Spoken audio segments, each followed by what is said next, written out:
Pemerintah Desa Air Pauh, Kecamatan Batu Raja Timur, Kabupaten Oku, salurkan 122 karung bantuan beras dari Bulog dengan seberat 10 kg per karung. Pemerintah Desa Air Pauh, Kecamatan Batu Raja Timur, Kabupaten Oku mengalirkan bantuan Bulog kepada masyarakat. Bantuan beras dari Bulog Desa Air Pauh mendapatkan kuota 122 karung dengan masing-masing berisi seberat 10 kg. Kades Air Pauh Arsan Arifai mengatakan bantuan ini akan berlangsung sebulan sekali dengan jangka waktu 3 bulan. Dirinya juga mengatakan pihaknya hanya perpanjang tangan dari pihak Bulog.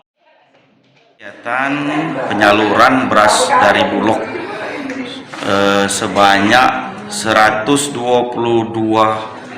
karung, masing-masing karung isinya 10 kilo dan dibagikan ke masyarakat yang berhak mendapatkan ini, masing-masing juga 1 karung per jiwa.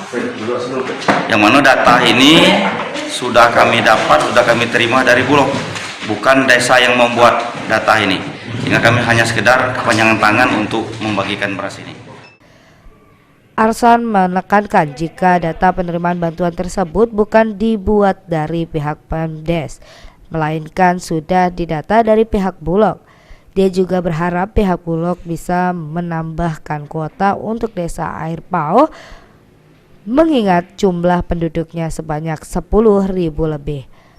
Ari Pranika, PAL TV.